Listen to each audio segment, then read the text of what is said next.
Hey, Assalamualaikum warahmatullahi wabarakatuh.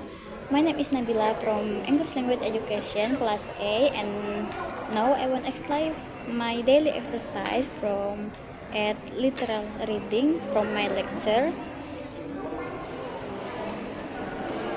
6, Everyday Life in the Soviet Union, the Shopping Purna Board.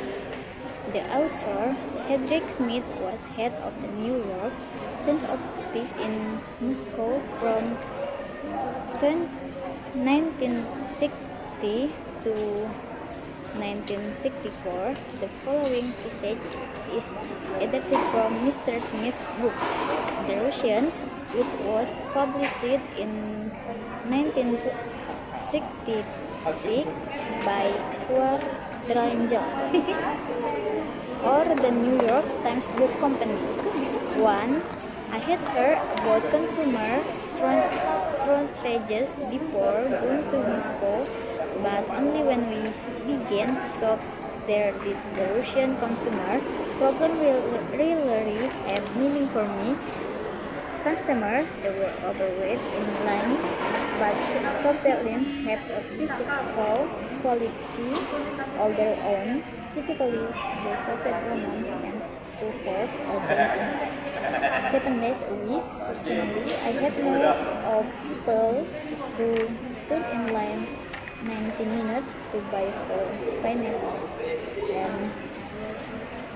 and 3 hours to buy 3 large heads of cabbage, only to find the cabbages were gone as they overhead the front of the line. Lines can run from a few years to nearly a mile sometimes.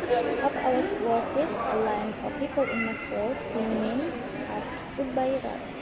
The line lasts 2 days and nights and ran for across all groups and apartment development. And second, in spite of all of this, the natural reaction of a Russian woman when she sees a lamb forming is to it is immediately, even before she knows what is being sold. However, surveillance are more common than they appear. In most stores, for the example, shoppers must stand in not one but their lines for any purchase. The first, to select a purchase and find out its price.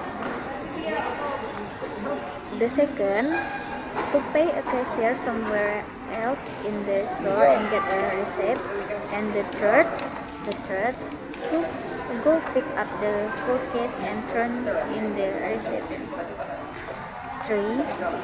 But in a dairy store one morning, I found out that the game is both simpler and more complex than that. I went in to buy some cheese, butter, and bologna sauce, which were in their separate department, each with its own lines. 4. Rather quickly, though, I noticed that experienced shoppers were skipping the first stage. They knew what most items cost, so they went directly to the cashier for the receipt. After studying price, I did that too. I went to the cheese line. Too long as probably 20 people to get the worst over with first. I was in line less than a minute when the woman in front of me asked me to hold her place. She directed off the butter and milk line. The cheese line was moving so slowly that the butter and milk and returned before we had advanced 3 feet. I decided to take the rice too, and I got back with my butter while the cheese line was still inching along. Next, number 5. Then it suddenly occurred to me that all over the store, people were getting into line, holding plates, laying, returning. Everyone was using the cheese line as home base. That was why it was barely moving. It kept expanding in the middle, so I got the man behind me told me place, and I ran off to buy my valuable again. Once again, it's worth it to me 22 minutes to buy butter, sauce, and cheese. But instead of being furious, I feel as if I had beaten the system. Number 6. This competitive shopping gives an atmosphere of tension to resilient life. People burst into store and bump into each other with sad and combative expression.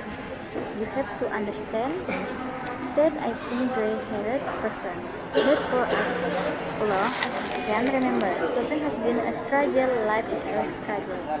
7. There is hardly any effective advertising to help shopper. Americans complain about the constant commercial in the United States, but they might reconsider if they were exposed to the consumer blackout industry. A typical Soviet and might be if you want to live to arrive old age and be beautiful models through food and truthful drink tea. Must new people publish without it. The shopper has no handy department store and to help have decided where to shop. Next, number 8.